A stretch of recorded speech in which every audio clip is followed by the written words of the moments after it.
কুদ্দুসি, আমাকে এখানে একটা টিকটক ভিডিও বানিয়ে দাও তো। এনে আবার টিকটক বানানোর কি আছে, দাও।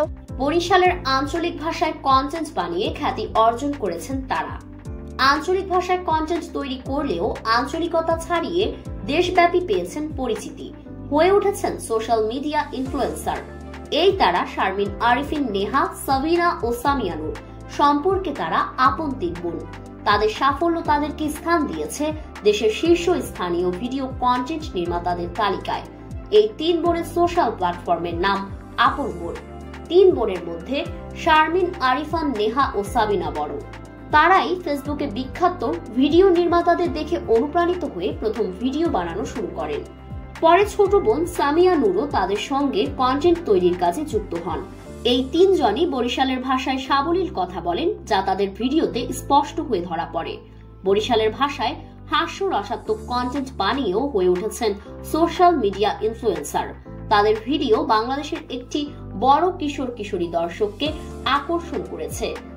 ইতিমধ্যে বরিশালের ভাষায় তাদের হাস্যরসাত্মক ভিডিওগুলোর মাধ্যমে ফেসবুকে যুক্ত হয়েছে 1.7 মিলিয়নের বেশি ফলোয়ার এবং ইউটিউবে 14 লক্ষের বেশি সাবস্ক্রাইবার। তিন বোন কন্টেন্ট তৈরির মাধ্যমে বরিশালের আঞ্চলিক ভাষা যেমন সারা বাংলায় পৌঁছে দিচ্ছেন, তেমনি নিজেদেরকেও তুলে ধরেছেন সাবলীলভাবে। তাদের কন্টেন্টে কোনো ধরনের ভনিতা থাকে না, নেই কৃত্রিমতার ছাপ। সহজ সরল ভাষায় চারপাশের নানা হাস্যরসাত্মক কাহিনী তুলে ধরেন ক্যামেরার সামনে, যা দর্শকেরা নিজেদের সঙ্গে রিলেট করতে পারেন সহজেই। রিলেট করতে পারেন বলেই তারা পৌঁছাতে পেরেছে দর্শকের হৃদয়ে। আপন বোন চ্যানেলের বাতেন চরিত্রটি নিয়ে দর্শকদের রয়েছে আলাদা গ্রহ। এই চরিত্রের মাধ্যমে কিশোর দর্শকদের তারা আকৃষ্ট করতে পেরেছে। কিশোর কিশোরীরা পরিবার সমাজে যে ধরনের ঘটনার জন্ম দেন তা উঠে এসেছে এই চরিত্রটিতে। এছাড়াও শহর থেকে গ্রামে ঘুরতে গেলে যেমন ঘটে, আবার গ্রাম থেকে শহরে ঘুরতে গেলে যে ধরনের অভিজ্ঞতার সম্মুখীন হতে হয় তা উঠে আসে তাদের ভিডিওতে। বাঙালির পরিবারে বাবার আত্মীয় স্বজন, বিশেষ করে ফুফুরা ঘরে এলে মায়েরা যে ধরনের আচরণ করেন তা তুলে আনতেও মুন্সিয়ানার ছাপ রেখেছেন এই তিন বোন।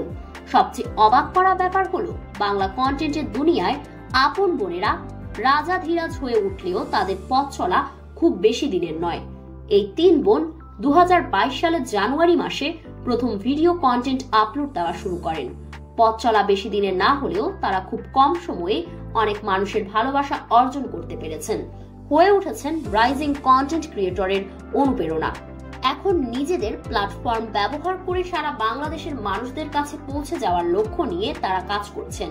বরিশাল জেলার মজার ভাষাটি সবার কানে পৌঁছে দিতে এবং আরো শ্রোতাদের কাছে পরিচিত করার প্রচেষ্টা অব্যাহত রেখেছেন।